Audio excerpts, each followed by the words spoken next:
Hey, what's up? It's Aaron. Hey, welcome back to the Cash PT Lunch Hour podcast. This is your host. And today I'm just using a new streaming platform. So all of a sudden it's sending me all these notifications. But here's what we're going to talk about today. We're going to talk about how to save money and make six figures as a physical therapist. And really, I'm going to teach you how to make seven figures. But most of you don't believe that you can make seven figures, so we're just going to start with six. Here's the problem. Well, before we get into this, number one thing I want you to do is make sure you click like, subscribe, hit the notification bell if you're watching this on YouTube, or follow me over on Instagram, Twitter, wherever it is that you do your social media, Facebook, etc. If you get anything from this podcast today, I'd love to know. I'd love to know what your big takeaways are. It helps me create better podcasts and better trainings for you. If I don't know, I can't help you.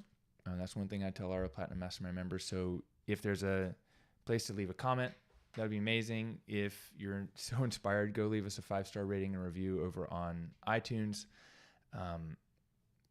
Or screenshot this and shout me out on Instagram and let me know what was most helpful about this. Share this with your friends, etc. But if you let me know, then I can create more. And if you have any questions, please ask some questions. I will do my best to come in and answer them. So here's the problem that I see. Physical therapists. I was just at CSM. There's 14,000 physical therapists there. Majority of them are struggling to make money every month. Even though they're doctors of physical therapy, they spent 3 or more years in grad school.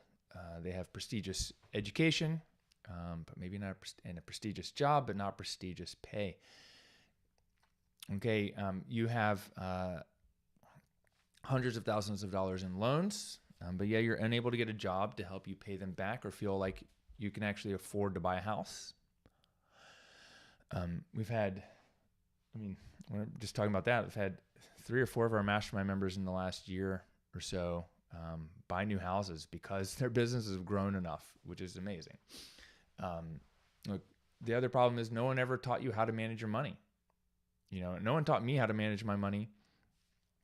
I was somehow, maybe by my parents, expected that I would just like pick it up by osmosis, but they never shared with me how they managed their money. They never shared with me finances or anything like that. I had to learn the hard way by going into debt. I was like maybe $50,000, $60,000 in debt, living in San Francisco, eating rice-a-roni and tofu, trying to race my bicycle because I didn't have enough money to buy fresh chicken. It all went to rent. I think I probably could have picked a less expensive city to live in. But YOLO. You graduate with 6 figures. You can't get a job to pay you enough to have anything extra. You don't want to eat rice and beans and live the Dave Ramsey lifestyle. I don't know. Some people think it's a badge of honor to get rid of their debt in 2 or 3 years. I can tell you what, I'm not going to give you any awards or accolades. I see no honor in getting rid of your debt fast because, as you're going to get into in a minute, that's the wrong kind of debt that you don't need to worry about. You run out of money before you run out of month. What is it? Like 90% of Americans are living paycheck to paycheck. Let me look this up. 64% of Americans are living paycheck to paycheck. Right? The cost of living surged in 2022. The number of Americans living paycheck to paycheck jumped to 64%, which that's from CNBC. So that's a lot of Americans living paycheck to paycheck. You're probably one of them. You can't afford to travel. You can't afford to take time off when you want. Some of that goes down to having a job, right? And my boss won't let me take a day off to go better myself and learn more about business because I might become the competition. You can't afford to travel because you can take that one trip of the year to the Bahamas, or you can go to the beach or whatever, but you're like, I can't travel to go learn more about business because I don't have money. That's the whole reason you need to go learn about business and rearrange your priorities. So maybe one of the other problems is your priorities are wrong, right? You're trying to live the American dream, the 9 to 5. You live for the weekends, but living for the weekends and watching the clock to get out of work means you don't like your job and you need to be doing something else. Okay, so here's the possibility. You have all the money you need. You have plenty of money to give away to the charities that you want and value. Just imagine. You don't have to watch your bank account like a hawk and make sure you have money. I can tell you what, though, successful people look at their bank accounts and they have a good relationship with their money. Maybe you're writing checks you can't cash, right? I know people who've done that. Maybe you're just ignoring the problem, hoping it'll go away on its own. Here's the possibility is you have all the money you need. You can travel where and when you want. You can take your whole family first class. It doesn't matter if your flight is delayed going home because you don't need to be there to go to work. So like I was meeting with our mastermind members a few weeks ago in Denver, Saturday, Sunday, and about a third of us went skiing in Breckenridge Monday and Tuesday, and we're flying home on Wednesday, and we're delayed. And, I'm sitting there with Brandon Smith and Jess Jenny and having dinner, and we're just like, well, if we get delayed, whatever, I don't have to be home tomorrow. So the fuck what? I'd rather be home, but getting home, I don't have to be home for a job. I don't have to be home for, my work, my patients or anything like that. Cause I got other people covering that for me. Right. So we could have just stayed and maybe skied another day cause the snow was getting better, but we had all been out of town for a while and wanted to get back and just do some different things. I had different plans the next weekend. I got kids. Okay. So the possibility is money is no longer your excuse and you have a love affair with money. In that you're not greedy, but money does good things for you and you can make it do good things for the world. And you can leverage it in ways that you never imagined. Okay, I spoke on a podcast last week with Megan Stinson, who's speaking at PT BizCon. We're talking about money, and we could have gone deeper into the money thing, but she's very religious. Her and her business partner, Caitlin, part of their mission is to serve God through their practice and through their patients. Megan is adopting a child and doing all these amazing things. And I was like, well, how do you reconcile that with the money? And because a lot of people think money is unethical and they use, a lot of times they'll use like religion, like God, like ethics as a way to justify not making more or not having enough. And that's just a poor mindset. And we talked about it and she's like, if I don't charge money, if I don't charge enough, I can't help people who need it. I can't keep the lights on and serve our patients. I can't take my family and do fun things with them. We can't put food on the table. We have to charge what we're worth. And this is someone who's been in business for a long time and a long time as an in-network practice owner who was so stressed out because, she wasn't taking a salary herself. She ended up having 2 strokes. She's younger than me. I'm not that old. From stress. I mean, it's so what I want you to understand is that we're talking about money, and money is good, and money can do good things. And if you are like, oh, I don't want to make money, I don't feel like I should charge people money, it's just you have a bad money mindset from being around the wrong people. Okay, and some of those people may be your family and friends and parents, and your parents aren't the wrong people. They're just the wrong people to talk to you and teach you about money. Okay. This isn't a money mindset podcast, but maybe I need to do a money mindset podcast or a meditation podcast. We need to talk about it more. Money should be easy to talk about, but it's so triggering and emotional for so many people. You just need to be around the right people.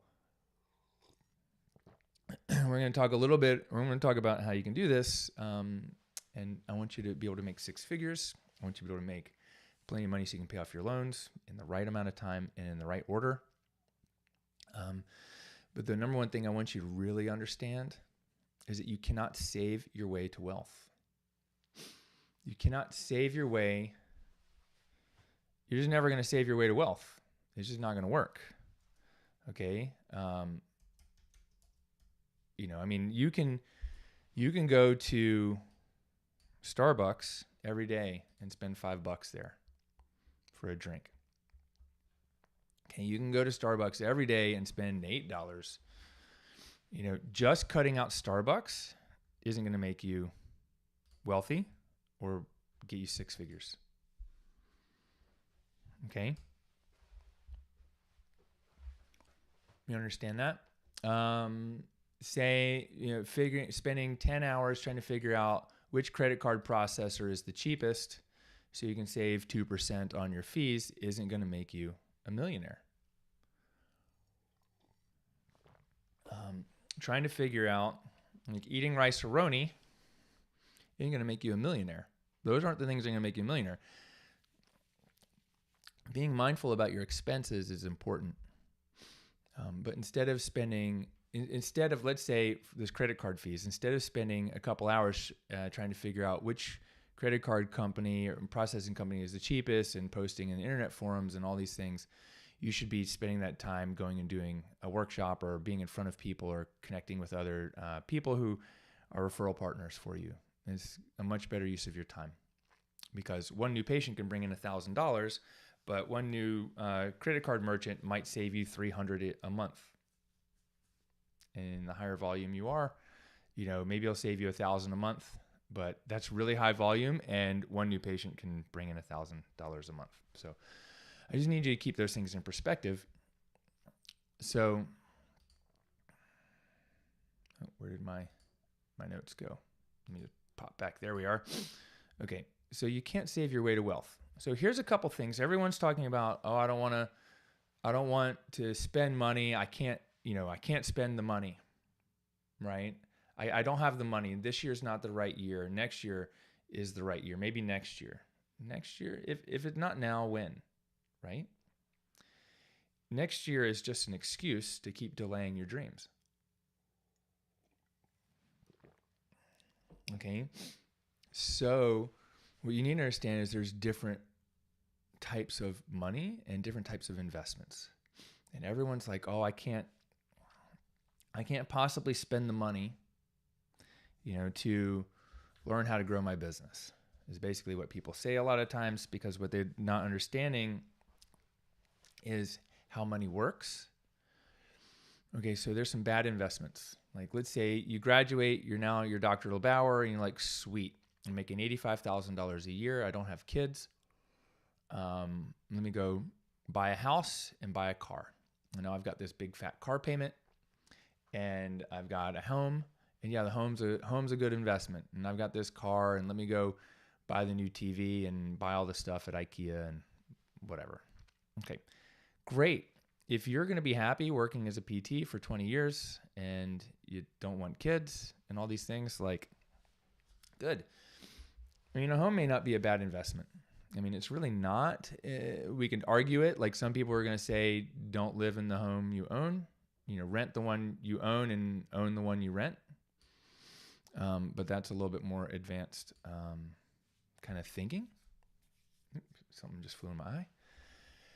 What's a bad investment? Things that you spend money on that decrease in value. A brand new car.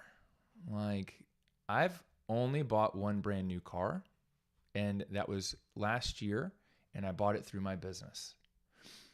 And I bought it through my business, and I went to the dealer, and I paid $5,000 down, and then it was like $800 a month with all the bells and whistles for the top of the line Subaru Ascent. Okay? Right? But all that money comes through the business, and it's a car in the business. So one, I get depreciation. I get to count the depreciation of the car for 5 years as a write-off on my taxes. If the car could tow over 6,000 pounds, I could write it all off in 1 year. That's why so many people have business trucks. But the monthly payment is a business expense, so I don't pay taxes on that $800 a month. I've got the $200 a month car insurance. I don't pay taxes on that. Okay, but if I didn't have a business, I'm paying taxes, and then I'm paying that monthly car payment, and then I'm paying that monthly insurance. and that's after tax money. But if I buy it through my business, it's before tax money. So a bad investment for most of you is going out and buying a new car, because as soon as you drive that car off the lot, the price goes down. Even during COVID, the price go down a couple $1,000s. The thing with a used Ascent that was 3 years old, it was $5,000 cheaper than the brand new one. And, if I'm going to finance it, why not just buy the brand new one? Okay, you get that? Okay, eating out. Like, if you're trying to grow your business, if you're trying to grow your wealth, eating out 5 days a week isn't the way to save money. It's not a good investment in your bank account, and it's probably not a good investment in your health. Make your own food. Make some chicken soup or beef stew every Sunday, and you'll have that for like 5 days of the week. Rice, sweet potatoes, some steak. I mean, it doesn't even need to be like high quality steak if you're going to put it in a stew. It can be stew beef, which is like $5 a pound. You can even get organic grass-fed stew beef for like $6.99 a pound and make that go a long, long way. Okay? You don't need to eat out. You can eat out once a week. All right? Drinking out. I mean, drinks can... I spent $34 on a drink recently. Well, it was like a Scotch Manhattan, and the Scotch was expensive, but that adds up. Even if you're drinking well water, Scotch and vodka, like you can go out and spend $60-$80 really quick, easy. For what? Like for a good time with your friends? Yeah, great. Go home and party. You don't need to go out, especially if you're trying to save money. You just don't. There's other things you can do. You don't even need a drink. You can go out and not have a drink and still have a great time. Just tell the bartender that you want soda water with a lemon, right? A lot of places now you can get Athletic Brewing beer or some kombucha, okay? New clothes. I mean, you certainly don't need to buy new clothes. You don't need to buy super expensive new clothes. New clothes are overrated. I buy some new clothes, but I wear the same ones over and over as well. Hair, you don't need to go get your hair done. Look, I'm a guy, right? It costs me $30, $45 to get my hair cut. I get cut like every 3 or 4 months.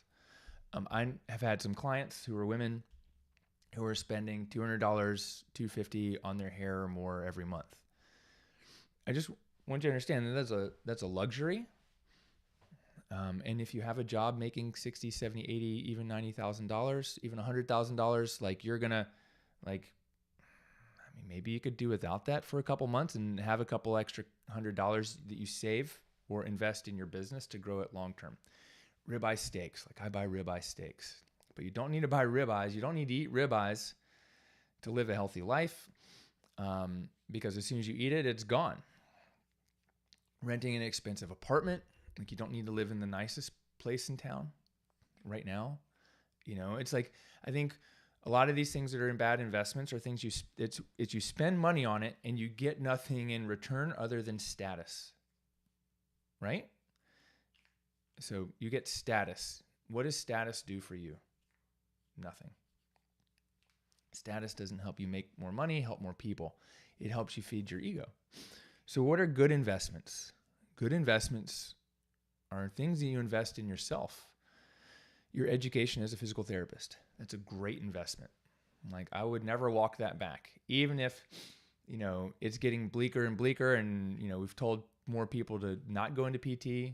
It depends on why you want to go into PT. If you want to go into PT just for a good job, no longer is that a good investment. But I can tell you, if you're listening to this and you're in PT school, you're a PT, your education is your best investment that you have.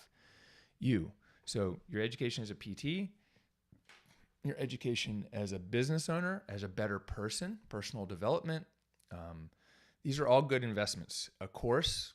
So if you want to open a cash practice or a physical therapy business and you're a physical therapist, you no longer need to invest in continuing education. You need to invest in business education.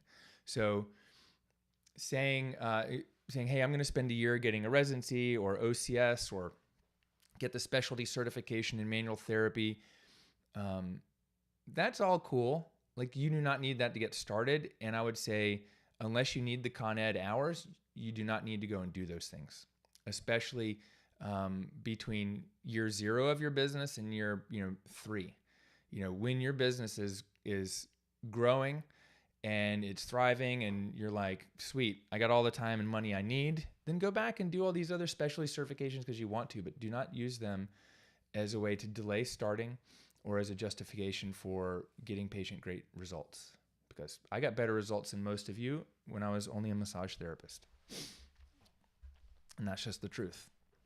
I got better results than most physical therapists as a massage therapist. Yes, I had a Duke education, but that didn't help me get better results. I'm a problem solver. I use my hands. Patients came to me, paid me $85 an hour as a massage therapist because they'd been to PTs, occupational therapists, acupuncturists, massage therapists, orthopedic surgeons, and no one ever touched them where they hurt, and they came to me. They came to see me. They knew to come see Aaron. So you're your best investment. Courses, personal development, mastermind groups, coaching, especially if you own a business or want to own a business or you want to grow it or you want to leverage your business to make more money, make 6-7 figures. You need to invest in yourself and invest in your team. Those are all good investments, and those things cost money, but generally when you make an investment in them and you do the work, you're going to get your investment back tenfold. I mean, I've told this story many times, but the first year I coached with Bedros gave me it was $25,000. I was like, I'd never spent that kind of money on a program before, but I was like, he'd helped me do so many other things. I was like, I got to do this. And we worked on some things, and oh my God, I can just tell you all the things we did. But one idea he gave me made me $32,000 that year. That was a Black Friday special I ran. Paid for the year of coaching, right? So now it's a no-brainer the next year when he's like, hey, I want you to join my next mastermind. It's, Empire Mastermind. It's $50,000. I'm like, okay. And then made more money, launched a book. I mean, I've got a 7-figure award from ClickFunnels, the 2 Comma Club award. I'm like, okay, no-brainer to do more private coaching with Bedros. I mean, that's the way I see it, is if I give you money and you help me make that much money or more back, usually, because I'm doing the work and taking action, like, I'm going to keep working with you. I'm going to keep putting the money in the machine. Same way when you work with me is if you come to me and I give you an idea and it helps you make $70,000 and you traded 20-something thousand dollars to me. You gave me 20-something thousand and I helped you with an idea and grow a stream of income that makes you 70. Like, why would you quit? You just, keep putting money in the machine. We keep printing money. That's a really good investment. Okay. Some other smart investments to make are, things where you can put your money to work, right? The stock market, bonds, other investments, real estate, but you need to have cash flow to be able to do that. There was at one point where I had a business and I was like, why am I still paying taxes? Business owners shouldn't have to pay as much taxes as I'm paying, because I was always behind every year, even though we were growing. And what I wasn't doing, I didn't have an IRA. I didn't have a savings. And everyone's like, oh, just put more money into your savings or your retirement. I'm like, but you got to have money to do that. And what I ended up doing is working with the right accountant, who we switched it so that I'm putting money into the savings first through paying myself as an employee. So there's more to come. But I need you to understand that you got to work with the right people to learn how to do that. That took me 5 years to figure out on my own. Now our mastermind members, that just information comes to them as part of our program. My financial advisors came to speak at our mastermind event last fall. My accountant came in the spring. I mean, those things are just part of that training, but I just need you to know, like, these are the things that you need to seek out, these little tips and strategies. So good investments, courses, personal development, mastermind coaching, investment, like real estate is a really good investment if you have the cash flow to back it up when it's empty. Okay. Your own house is a decent investment, but you shouldn't pay it off. You shouldn't pay off your house. paying off your house isn't a badge of honor either. Okay, you need to leverage your assets and your equity in your own house to buy another property that you rent out through Airbnb or just rent it. And hopefully you're able to buy more than just single unit homes, or you invest with other people to do that. Okay, so we've talked a little bit about good investments. I'm sure there's more, and I'm sure there's more bad ones. I'd love to know what they are. But here's how to save money and invest wisely. Number one, I think I've got 4 things here. Live below your means. Don't live to the edge of your means. This is the problem with most Americans is they're like, hey, I'm making $85,000 a year. Okay, it's X amount per month. I can spend it all. The problem is if it's in your account, you're just going to spend it all. Okay, so you just got to live below your means. One of the ways to do that is to take a percentage of your paycheck. And if your boss or company you work for is offering an IRA and a match, put as much over there as you can because that's free money. Okay, if they're not offering that and or you have enough, you need to move money over into a savings account. So this is probably number 3, but live below your means. Just trust me, live below your means. Don't live to the edge of your means. When you get that raise, don't be like, oh, now I can afford the next BMW or a new pair, new wardrobe and, move up in a new house. And you guys should see until this year, I was driving a 2001 Lexus that I bought from my mom at a discount. The car I'm driving right now is a 2017 BMW X1. I got it from my mom at a discount. No shame in that. Like the car I want, is going to cost me $50,000. And it's a 1967 Porsche, and plus I got to have like $30,000 for repairs. So I'm not just going to go spend that money if I have it. I'm going to invest it. And what I'm going to do is I'm going to build an investment vehicle. I'm going to build an asset that's going to pay for that car. Okay. You should see my house. It's nice. It's great. I love it. But is it perfect? No. The countertops need to be repainted. The kitchen needs to be redone. But does it work for me and functional on a day-to-day? Yeah. Who am I trying to impress? Nobody? Okay. Live below your means. Number 2, loans. If you have loans, government loans are great. You need to, and if you have a struggle month, you can just call the government and be like, hey, I can't pay this month. They're like, okay, cool. You can refinance, or like you can get your government loans and refinance.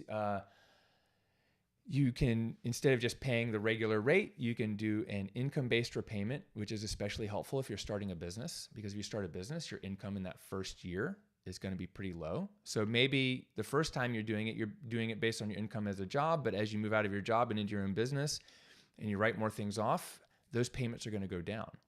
What I did, I had the option to do graduated repayment, which was lower in the beginning because my income was pretty high, because at the time, and it may have changed now because this was back in 2008, 2009, they were looking at the fact that I owned a car and owned a house and used that to base my payments on, and the income-based repayment was going to be higher than the graduated repayment.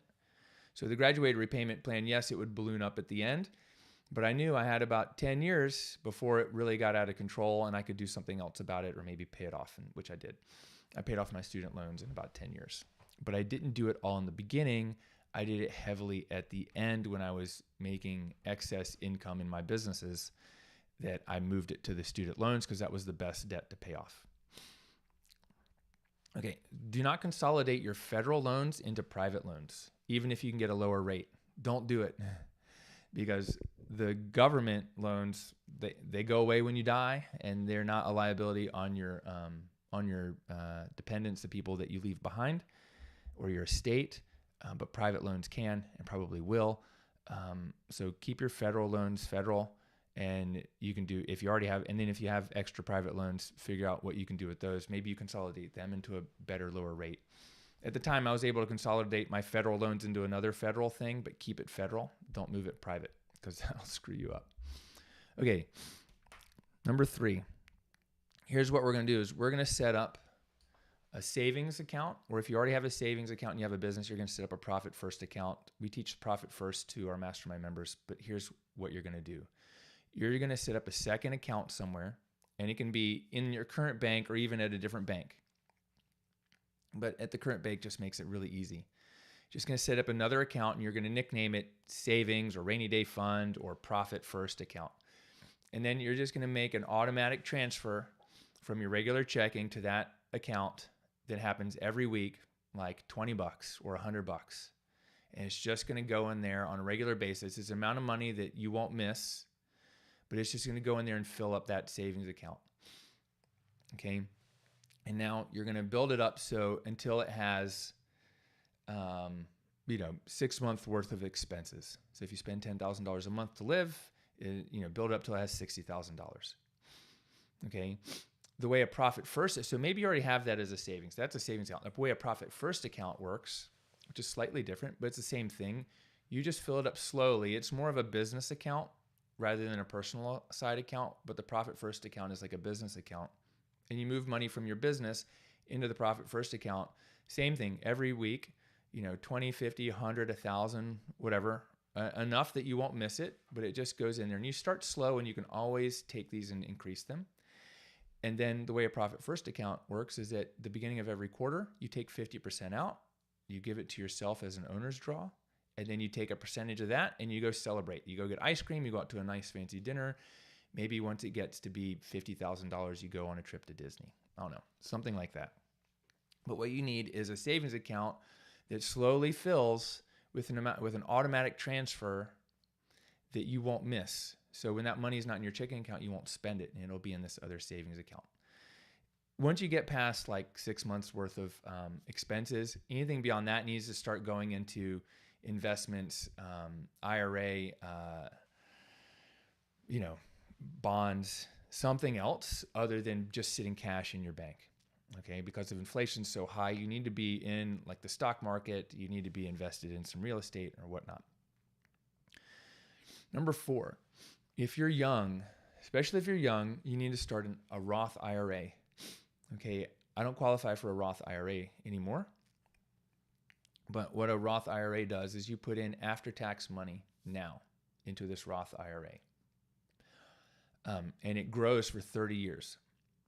And it's after-tax money, so in 30 years, you take it out, you don't pay taxes on it. The whole idea is when you're young, you're earning less, you're in a lower tax bracket than when you're going to be 65, 70 years old, and you've got $5 million, and you're taking out $20,000 a month, you're going to be in a much higher tax bracket.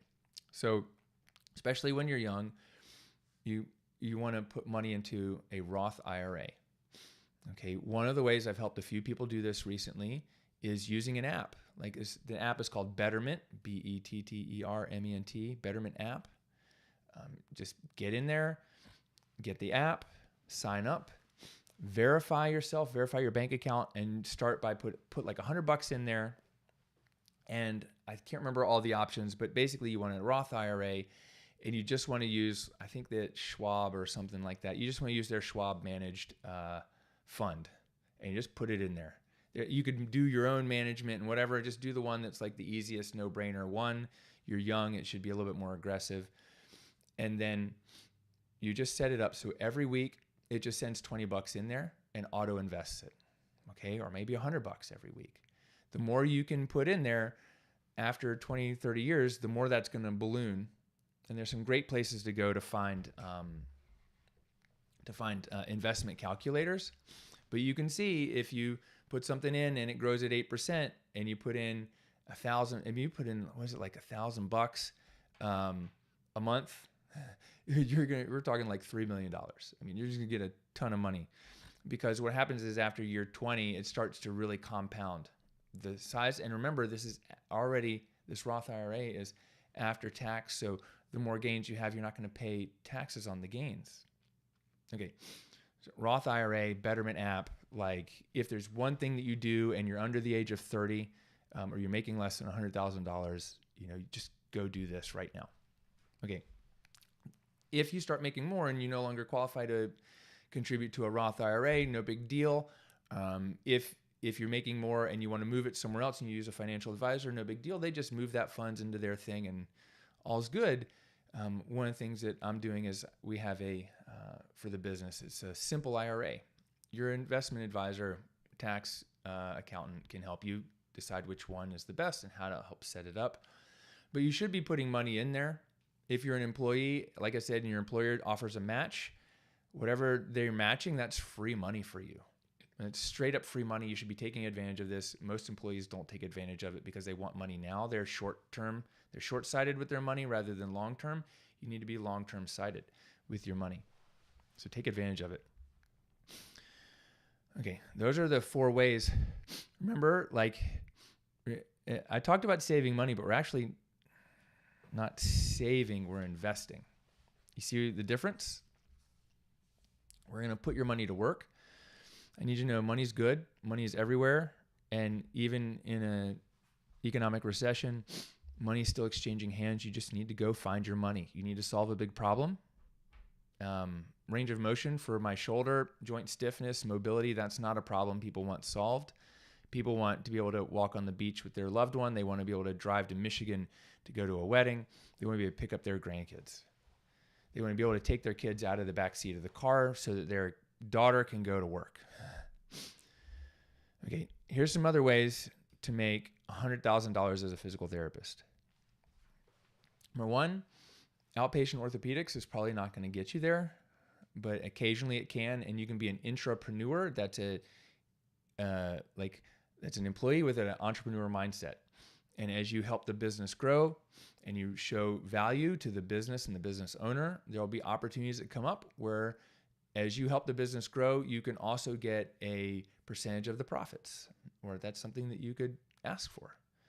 You know, you don't just ask for $100 a visit and not justify it and think you're going to make $100K, you know, working for someone else, especially in orthopedics. Be an intrapreneur. You can go do travel PT. Like I know, like travel PT jobs, there's some good ones and there's some bad ones, but you can do it. It may pay I think it can pay really good and it can be really shit, right? So Jess Jenny from Wanderlust PTs is the person that I would look into. If you're looking and saying, hey, I want to do travel PT, I want to travel around a bunch of different places, go look her up. It's Jess Jenny, Wanderlust PTs. We may have a link below, but you just Google her. She's great. We went skiing together last week. She's awesome. She's helped thousands of PTs place and travel assignments and make good money. I don't think she's tracking it, but I do know that, you know, when you travel, you get like higher rates, and she's got some great resources for that and match you with trusted, what are they called? Like whoever the people are that place you in travel assignments and not the ones that are going to take advantage of you. There's home health. Home health, you can just go get a home health job and make 6 figures, but likely with travel and home health, you'll still be stuck making 75, 85 unless you know the right questions to ask and who to talk to. You know, travel PT. I mean, I had someone tell me they didn't have enough money and enough time, and they were making $75,000 doing travel, and they didn't have kids. And I was like, you have enough money and you have enough time to work on your business. They just had no vision and didn't believe themselves and didn't really have a strong why. I mean, those are just excuses. But in order not to allow those things to be excuses, the money shouldn't be excuses to travel PT. Brandon Smith has helped a couple hundred people make over $100,000. He's helped 3 people make over $200,000 as a home health PT. He's got a great course, the Home Health Mentor. Go look up Brandon Smith. It's outside the box income and investing. Join his inner circle. Tell him Aaron sent you. Tell Jess Aaron sent you. They'll both take care of you depending on which direction you want to go. But as a home health PT, you should easily be making 6 figures. And when you're doing that as a travel PT or home health PT, you should be looking at this as leverage to save money, invest money, and start your own thing later on, because that's what's going to give you freedom and fulfillment. And maybe you're just like, you know what? I don't want the responsibility. I just want to do my own thing. Great. Maybe you want to start an online course coaching. Like that can also make you 100K as a PT. It's just, there's a long incubation period between you start your online brand and when people are going to start trusting you and buying from you. You just need to understand that there's an incubation period, so it just takes some time. But it's also a great way to do it. And if you have a small practice, get your practice to where the word of mouth and your systems are feeding you new patients automatically, and you don't need to worry about doing all the heavy marketing to keep growing that, to add new staff. And instead, you can spend that 10 to 12 hours a week working on your online brand, online business, developing your courses and coaching people. And that can be an amazing way to supplement your income doing cash. I mean, hey, just in a cash practice, 9 patients a week should bring you $108,000. But you can make multiple 6 figures doing it, and you could even transition to all online depending on your niche and what you want to do. It's a great way to make 100K, but it's not instantaneous. And then maybe I should have put start a cash practice even on the side first. I mean, but that's my thing. If you want to start a cash practice, you need to check out the Cash PT Blueprint. We can help you. Like, even though the course is $2,500, I'm sure you can find a deal out there somewhere, like on the webinar. But if I can help you make $100,000 a year, wouldn't you agree that $2,500 is a small price to pay to get the step-by-step systems to do that? So those are the ways to make 100K. Like, they're simple, but not easy. And the reason they're not easy is because they take work. You're going to have to work hard. Nothing in life is going to come easy except, I don't know. What in life comes easy? I got a couple analogies that I don't want to, share, but whatever. Like going to the bathroom. Like, that doesn't even always come easy, even though everyone's got to do it, right? So, anyways, nothing comes easy. Good things don't always come to those who wait either. Good things come to those people who go and get them. So go get what you want. One, you got to figure out what you want. You got to know why it's important to you. And I hope this list of things was important and valuable. I just dropped pretty much all the information I have. So this is one of those things that I used to do where it's like, let me just blurt out all the information and things. And I know you're not going to do it. You're just going to listen to this and be like, oh, there's Aaron. Those are great ideas. So what I challenge you to do is to take action on at least 2 of the ideas and things that we talked about in this podcast today. Like I said, it's not easy, but the rewards are worth it. And I don't have to go to work. I want to come to work. I come in and I'm like, oh, I'm inspired. And let me go write down some ideas and make a podcast. And that's exactly what I did today. That's my work. I love it. I mean, I do have to go answer some emails and make some tough decisions later, but I start my day doing this. Man, it's not a drag. And that's why I work on the weekends sometimes. I worked all day last Sunday because I was traveling most of the day. So I want that for you too. I know you can do it. Don't settle. Don't settle for anything less than enjoyment, freedom, fulfillment. And if you're ready and you need some help, there's all the links and information below. You know where to find me. Instagram at Aaron LeBauer. Shoot me a message. All in if you're ready to scale your practice from 6 to 7 figures. If you want to take your online business to 6 figures. If you want to launch a cash practice, DM me the word blueprint. I'll get you those details. Or just message me and say, Aaron, here's what I'm trying to do. What do I need? Where do I go? What's the best way to get help? I'm happy to help you. If you got anything from this podcast, I'd really appreciate a 5-star rating and review. I'd also love to hear from you what was most helpful. I'd love to hear from you what you'd like to learn more about. I say this, but no one actually does it. So if you actually do it, you'll probably get the training and resources that you're looking for. You just have to ask.